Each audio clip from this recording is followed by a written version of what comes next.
Parang mas mataas na yung endurance ko sa ganun. Naks! Bukang liwayway na. Historical shit ba to? Monumento, let's go!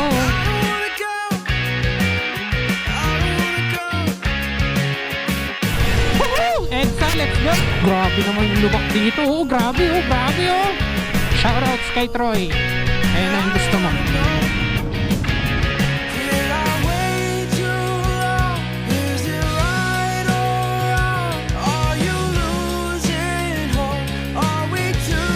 Shoutout tayo Clyde. Ayan yung monumento. Ayan oh. Good morning. Time check 3:07. Reset time trip meter. Yung 00. Let's go. Papunta tayong Pasig sa Capateros. So today's date November 2. Bibisita tayo sa sementeryo. Tingnan natin ang oras tayo makakarating. Alas 3 pa lang ng madaling araw. Kain mo ng pares. Time check 3:44. Dito tayo sa Pilar 7 Evelyn. Tayo may pares po. Isa po. Lechong kawali meron. Bala nga pa lang tayo. 7 plus 14 21 minutes tayo nag-break. Orasan kasi natin yung travel time natin eh. Meron ako magvi-video, medyo madilim pa eh. Tamang 70-80 lang tayo dito, max na 80. Time check 5:01. Guagua, Pampanga na tayo. Tama ba? 74 kilometers na. So mga 90 na lang.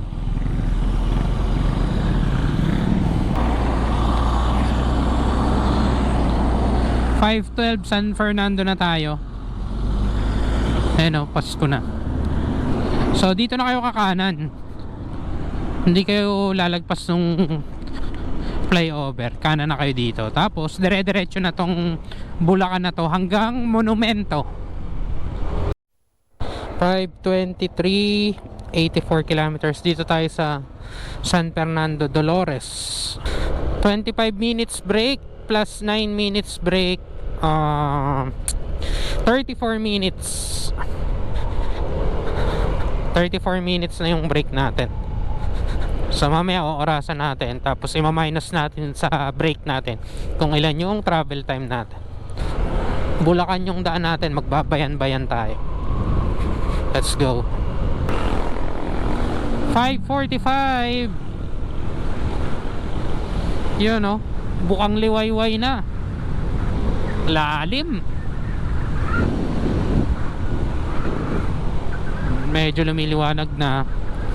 At medyo tumatraffic na din. Malapit na tayo sa boundary ng Pampanga saka Canbula. Yan, isang straight na lang yan. Then Canbula na yan. Yan. Ito, yung arco na yan.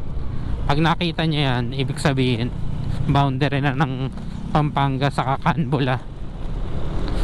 Ano, medyo palubak na rin ang palubak. Welcome to Pulilan. May dalawang kalabaw. At medyo bumabagal na yung pace natin kasi alam nyo naman, looban na to, bayan-bayan. 5:57, 3 minutes before 6. May malaking simbahan dito.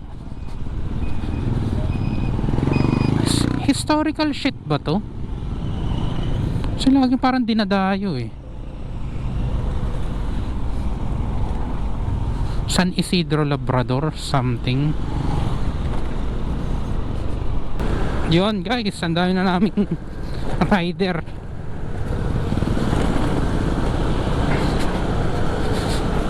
At umaga na. Konting kilometro na lang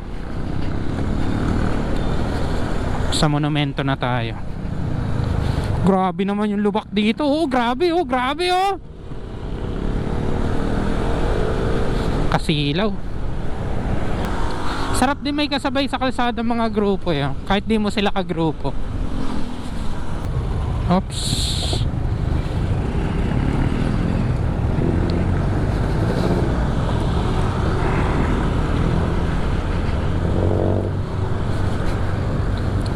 Ayan na, ayan na, ayan na ang Lubacan. Bocaue, Bulacan.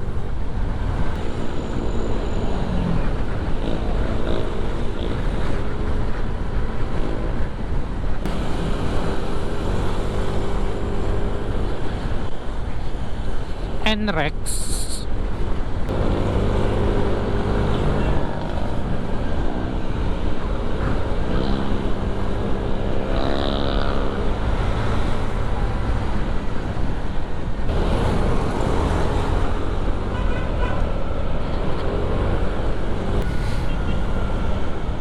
Pero sa tutuusin lang nag-improve yung ano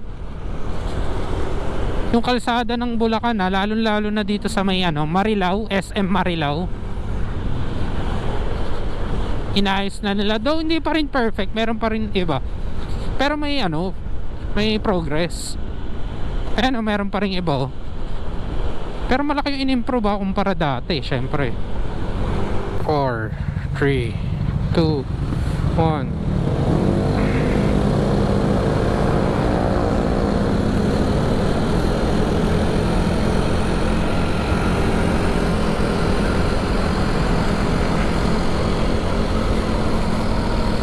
Umpisa na ng mga stoplight, traffic. Valenzuela na nga pala tayo. Kung makita yung oras,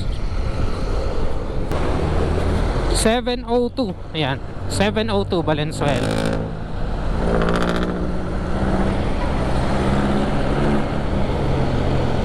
Po, 3, 2, 1. Yeah, puro stoplight na rito.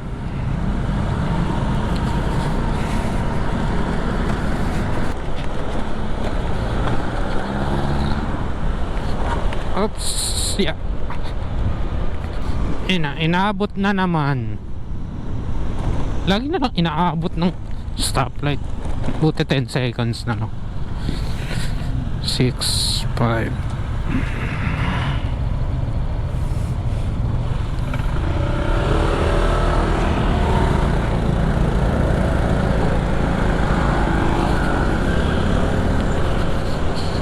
Four, 3, 2. Wala pang 100 meters, stoplight agad Buti saglit lang. Monumento, let's go. Yan, palatandaan na umpisa na ng EDSA. Monumento. EDSA Gaming. Nakakamiss din yung feeling na nasa EDSA ka para kang nasa laro. Iba-ibang obstacle yung mo, tatahakin mo, lubak. Dami ng sasakyan. Mga biglang liliko. Maliligo ka ng busina pag nagkamali ka. Road rage, lahat. Nako, inabot pa ng stoplight.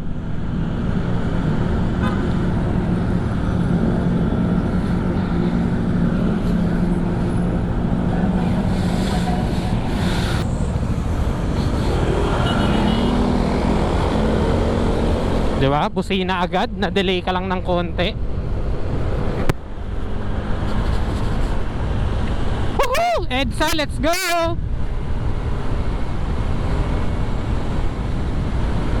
Ang luwag! Sunday morning nga pala ngayon medyo maluwag. Tingnan natin doon sa may bandang QC. Saka Mandaluyong, Pasig. Tingnan natin kung maluwag. Diyan tayo pumapasok kapag naka-expressway tayo dun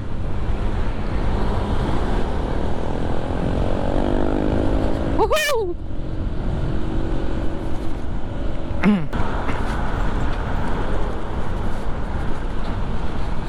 Not bad ah, not bad. So far di ko pa binababa yung paa ko.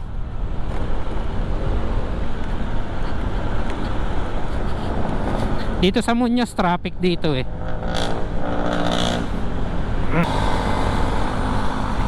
Di pa inaabot ng stoplight.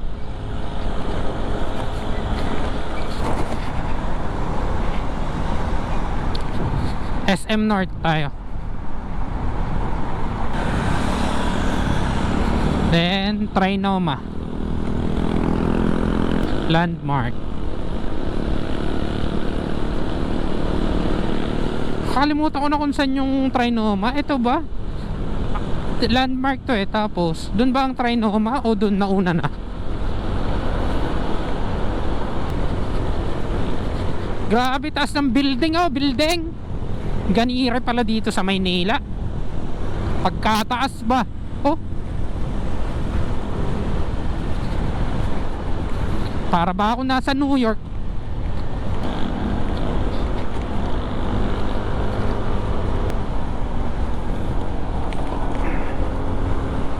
Itong nasa baba natin, ano yata yung Quezon Avenue.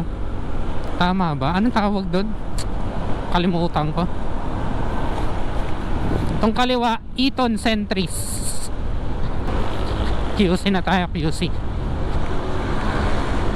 Simula nung nag-EDSA tayo, isang beses ko palang binaba yung pa ako. Bibilangin natin. Doon sa stoplight yun eh, kanina. Ang labas natin ano eh, Robinsons Galleria, Shaw Boulevard, papuntang Pasig. Kung makakailang baba tayo ng pa.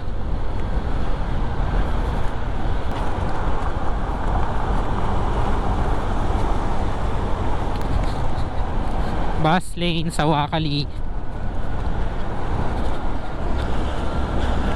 Yung iba hindi pabor dyan. Ako pabor ako dyan sa bus lane. Kasi daw ano, yung iba hindi pabor kasi pag daw wala namang bus, sayang daw yung kalsada imbes na nagagamit. Yun nga yung point eh, yung pagiging exclusive niya sa bus. Kasi pag hindi naging exclusive sa bus yan, hindi na rin magiging ano, maayos yung takbo ng trapiko nila. Ine-encourage nga yung mga private vehicle na mag-commute para mabawasan yung sasakyan sa kalsada. Yun talaga yun, pinapamukha na sana kung nag-bus lane na lang ako, mabilis. Yun talaga yung point. Kaya ako pabor na pabor ako dyan eh. Para pag may dala kang private vehicle, isipin mo, nauuna yung bus, ang luwag. Diba? Mapapaisip ka na, mag-commute na lang kaya ako. So nakabawas ng sasakyan sa kalsada, diba?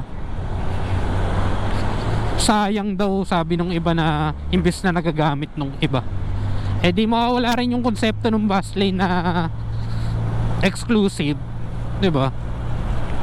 Maano rin siya, mata-traffic din, so madi-discourage din mag-commute yung iba. Saka yung mga mayayaman na bansa, tawag dito, mas nagko-commute sila kaysa nagdadala ng sariling sasakyan. Yon, simbolo yun ng maunlad na bansa. Pag mas maganda yung pagko-commute nyo o paggamit nyo ng public transportation, kesa mas convenient pala kesa sa pagdadala ng sariling sasakyan o private vehicle. So kung sino nakaisip nyan, shoutout sa'yo.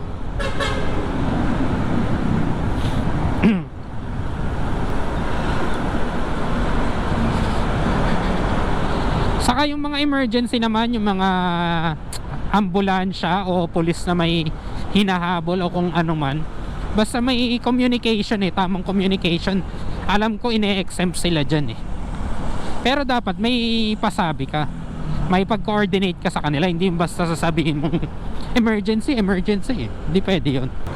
O kung hindi ka man makipag-coordinate or makipag-communicate sa kanila, sabihin mo ng maayos kung talagang emergency, di ba? O kaya tanggapin mo na lang yung ticket mo. Pero tingin ko Pag napatunayan naman na talagang emergency, nakitang may naghihingilong na sasakay mo, sasakay ng ambulansya, syempre there's always exemption to the rule. Naks. Okay, hindi ko pa rin nabababain pa ako ha. QC pa rin to, no? Tuloy-tuloy pa rin po ang EDSA.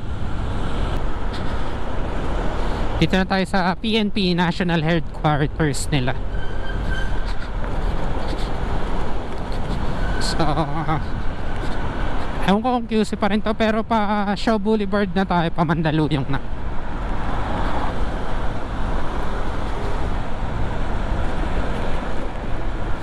Rosario, Pasig.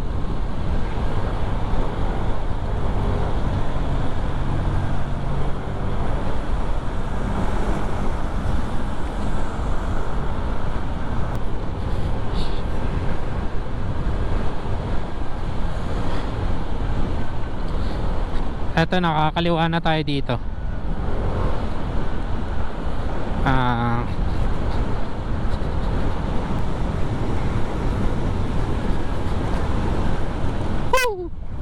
Totong kanan pa ano, pa San Juan. Yung diretso pa south. Shoutouts kay Troy. Ayan na yung gusto mo.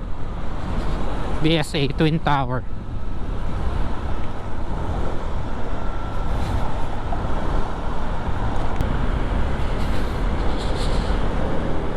Meralco Avenue pala.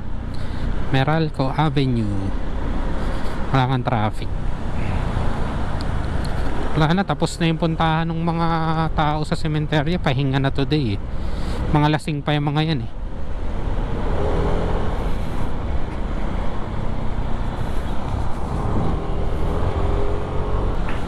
Welcome to Pasig. Vico Soto lang sa Kalam.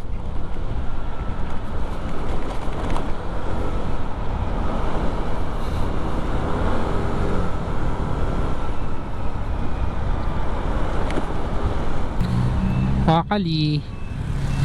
Ayan o, to Shaw Boulevard, Pasig Boulevard. Dito na tayo sa may Ultra. So Himala, isang babaan lang ng payong EDSA. Eto na. Pero hindi naman na EDSA to eh. Na traffic light na tayo.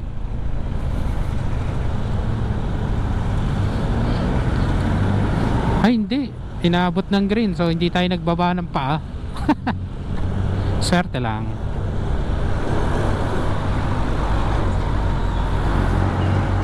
Pasig Boulevard. Luwag ah. Oo, luwag oh. Dito na tayo. Barangay Pinedo. So time check tayo, mag-compute tayo kung ilang oras natin kinuha. 3, 4, 5, 6, 7, 4 hours. Mga 3 hours 45 minutes. Tama, 3 hours 45.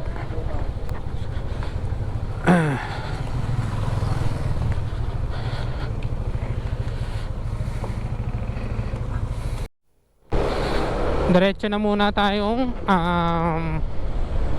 sementeryo sa may Pateros.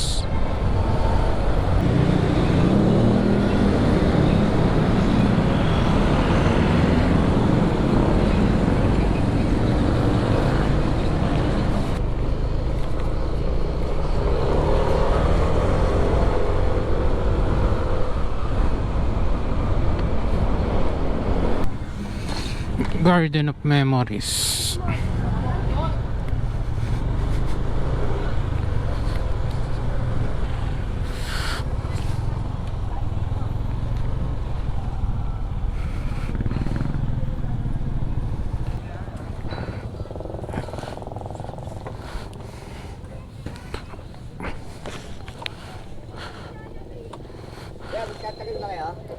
Mga isang oras lang. Ha? Dito, dito? Oo, kasi bawal dyan. Kasi dyan eh. Dito na lang. Ah, sige sir. Yun, nakita ko rin.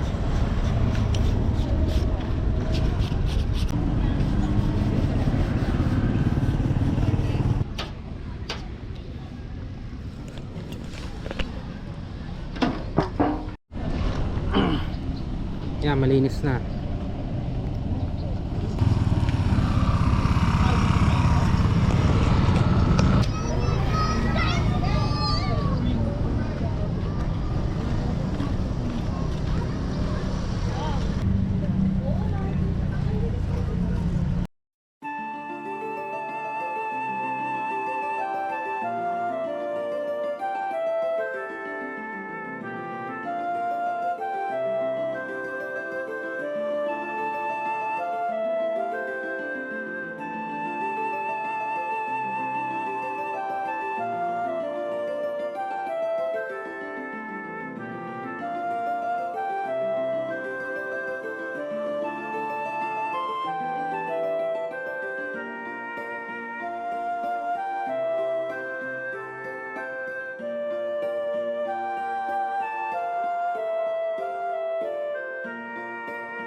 Ayun, pauwi na tayo.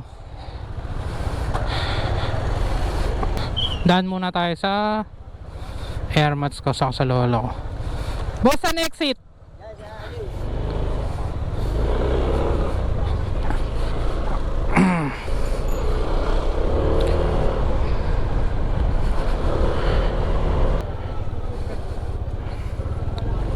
Exit Tixi. So tapos na tayo sa lakad natin, pero may 1 bar pa. Pag nagpa-full tank ako, safe to say abot na yun sa bahay pabalik. 173 kilometers lahat 200 papuntang Pasig sa Pateros. 3.51 liters. 173 divided by 3.51, 49 kilometers per liter. Ayos.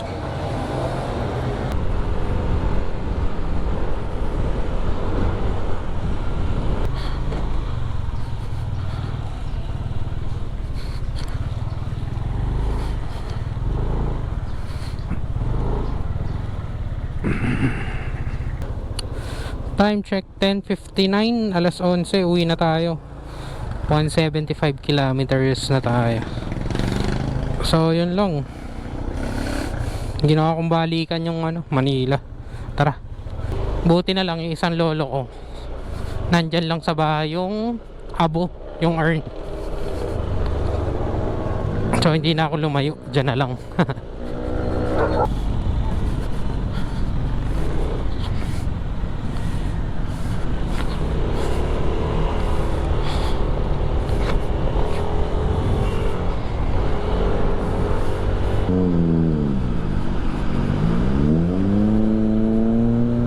Tayo kayo, Avanza, naka open muffler, oh.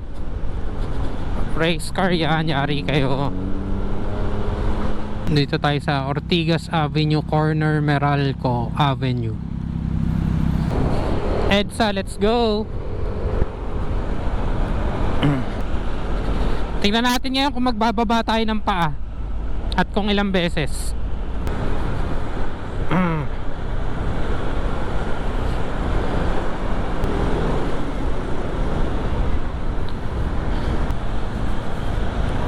Mas traffic ngayon, mukhang magbababa tayo ng paa mga kapatid.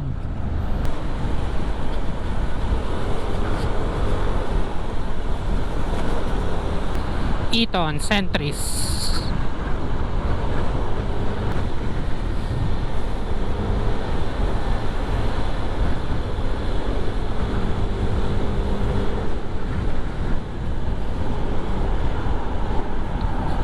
Konting-konti lang yung traffic oh. Medyo dumami yung sasakyan kumpara kanina, pero at least hindi pa nagpo full stop. Muntik sa lubak. North EDSA na. Wala pa ring traffic. Buti na lang.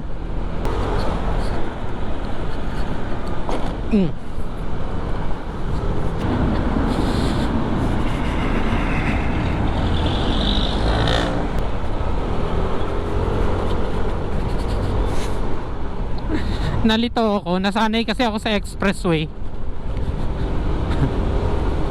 Kung hindi, NLEX na naman sa motor, part 2. Pumasok na kasi kami dati dun eh, buti napagbigyan kami dati. Mga 2017, 2018. Raider pa yung gamit ko. Monumento. Shoutout sa'yo Clyde, ayan yung monumento, ayan oh. Tapos ito pa Valenzuela, tas Bulacan, dire-diretso na Pampanga, Bataan.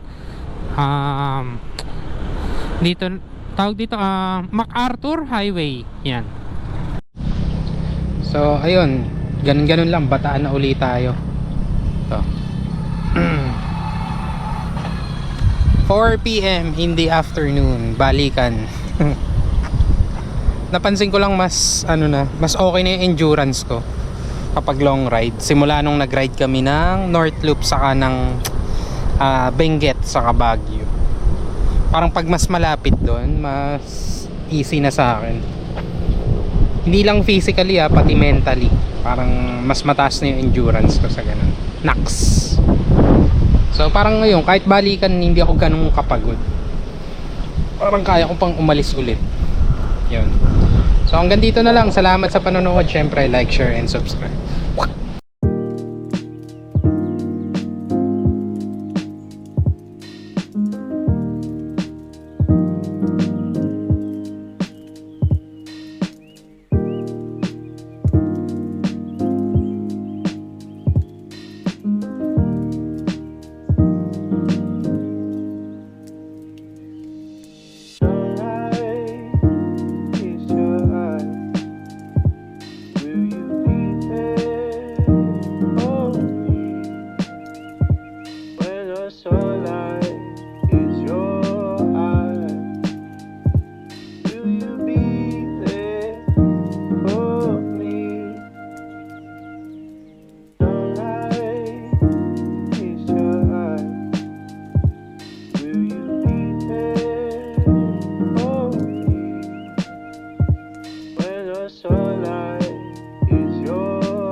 So ayun guys, bahay na tayo. Nakatotal tayo ng 341 kilometer total distance, 6.69 liters. Ang katumbas ng 380 pesos, balikan na yun ha.